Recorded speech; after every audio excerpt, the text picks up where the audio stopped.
During that one Nintendo Direct that featured the Mario 40th anniversary stuff, I'm not going to lie, when this game was revealed, I gave it like a huge sigh, like, ugh, another tennis game. But looking further into the trailer and on the lead up to the launch, what Nintendo was selling us wasn't like Mario Tennis Aces. The comparisons were more towards Mario Power Tennis from the GameCube, arguably the greatest game in the Mario Tennis series on home console. With it being a week since the launch of Mario Tennis Fever, two questions come to mind. Is it that good as everyone's saying it is? And is it worth the $70 price tag? What is good, y'all? It is the Young King Ken, and I'm giving my impressions of Mario Tennis Fever 1 week in the game. And just by the look of it, the graphics is just clean. Mario in crisp 4K. This game is very polished. And though the gameplay is smooth, I did hear from others that there was frame rate droppage at certain points, but I personally haven't experienced that. So by my view, it's all good over here. There are multiple modes, but I'll touch on the major ones. And I'll start with the mode that I spent the most time playing, and that's free play and online, of course. There are 38 playable characters, the most the tennis series have seen, with most of the major cast returning, with some newcomers like Baby Wario and Baby Waluigi, which those two characters ties in greatly into the adventure mode, which I'll talk later about it. Each character has their own attribute that helps them give them an advantage. So like, for example, characters like Mario are all-around players. You got Koopa Troopa and Diddy Kong that are speed type characters. You know, my main character who I play the most, Boo, being the tricky types, and so on. There's a bunch more. But you know, that's not the only choice that'll make or break your games. The game's primary selling point and gimmick are the fever rackets, which provides an effect to the court assuming you raise your fever gauge during the match. You could freeze the court, add some wind, become invincible, throw bullet bills, and more. There are 30 of these, and in my experience, some are better than others, and some rackets counter others, so you get a good mix. Before getting into the actual gameplay, I really like that most of the rackets, characters, and courts have to be unlocked, and the unlock conditions are of a variety, so it's not just play X amount of games. There are some that requires you to play through the other modes in the game, so if you want everything unlocked, you need to experience all that the game has to offer. Now, getting into the gameplay. This is Talking Flower, live from the stadium. Hold up, give me a second. Oh, was I too loud? Boy, if you don't get... Okay, that was going to get annoying, and I'm glad that you can turn off the talking flowers from Mario Wonder. This is not the case in all modes though. Anywho, now this game plays like your typical tennis game until the fever rackets go insane and you have to dodge and carry rallies like your life depended on it. Everyone gets their health points, and if you get hit by the effects of the fever rackets, it goes down, and once it's depleted, you're not able to move as freely for a short duration. In doubles matches, you are completely taken out of the action for 10 seconds in that case. In online play, they give you several options to play casual and ranked matches, and I like how in ranked they give you several options to play with or without the fever rackets, or at least the effects of the fever rackets. Of course, this game isn't as crazy technical as Aces was, and you know, it's so casual that I can sit down with a random group of friends who have never picked up Mario Tennis and still have a good time. Now, as with previous games, here you get a tournament mode, and honestly it's pretty solid, but I wish there was more to this mode outside of unlocking characters after beating each cup. You have the Mushroom Flower and Star Cup, each for singles and doubles matches. It can give you matchups that will test you, but man, that Star Cup final was something else. If you did not understand the game's mechanics by this point, you are going to learn. In my first Star Cup finals and singles, I played Bowser with the magma racket, and the difficulty spike was crazy compared to the other matches. Again, I wish there was more to this, like in other games where if you complete the tourney with that character, you unlock their star power or their potential, increasing their basic stacks. I think they call it star character or whatever.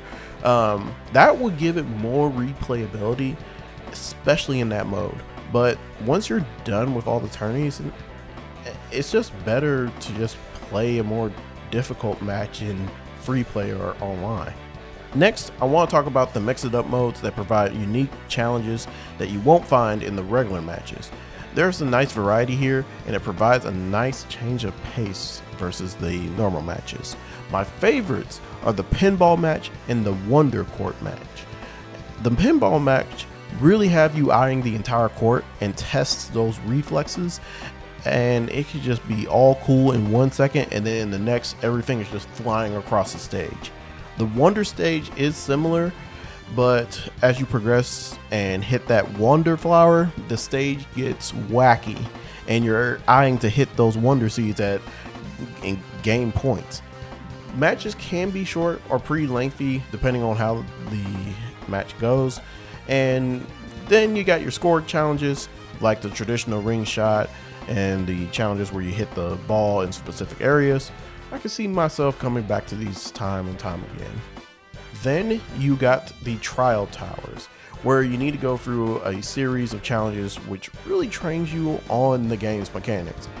You get 3 sets of trials, each getting progressively difficult, and once you complete that, you get to play through the all trials, where you get to complete more missions, in which each would have 3 stars varying in difficulty.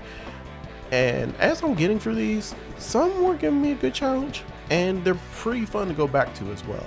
I like the trials where you have to navigate through an opposing fever racket's effects, as you really have to train your movements here and there.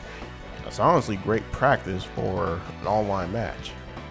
Finally, the adventure mode, in which is well polished in terms of the graphics, with the cutscenes and the areas to explore, but in terms of just the gameplay and story progression, honestly the adventure mode is my least favorite part about this game. To be clear, I haven't finished the mode as I'm editing this video, as just the mode in general is a bit of a drag and repetitive trying to get to the graduation match. It was basically a glorified tutorial, and I've heard that the second half of the adventure mode gets a bit better as you get to complete different challenges. But as someone who knows the basic mechanics of Mario Tennis, they should have given us the option to skip the first half of the adventure. You know, I was streaming this, in which that stream was hilarious. I'll leave a link to it in the description. But you know, after a while, I had to hop out of there and go to a different mode that was up there in difficulty, because the adventure mode is hilariously easy. The story itself explains why the focus is on the baby Mario Bros.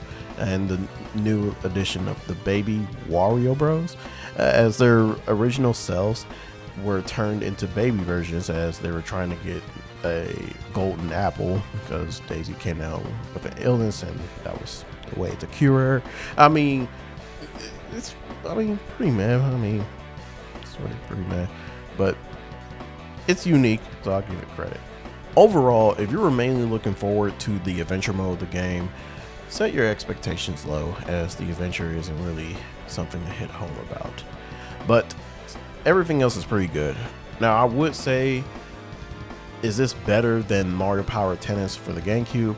And right now, I would actually prefer Mario Tennis Fever as the best game in the tennis series. I know that's up for debate, but I mean, we'll just see how the test of time works here.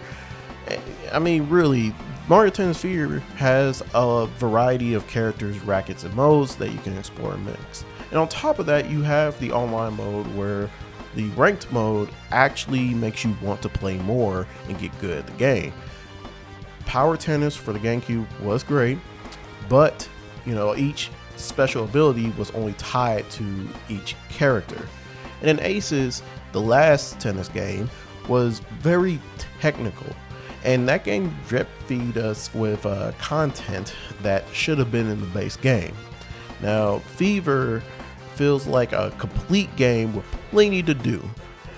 If only that adventure mode did a bit more to woo me. But the real question here is this game worth the $70? To keep it brief, no. Yes, I do believe that this is the best game in the tennis series, and you can lock in hours upon days on this game. But for a spin-off Mario game, this honestly should have been no more than $60. But if you got the money to spend it, I mean, you should be able to get plenty of hours on that. And I know it's not me that's saying that, and there's probably some that disagree, so let me know in the comments what you think of Mario Tennis Fever, and if there's anything that I haven't mentioned that you want to share. And thank you for watching. As mentioned before, I do a variety of content types, including skits, live streams, gameplays, discussions, and more.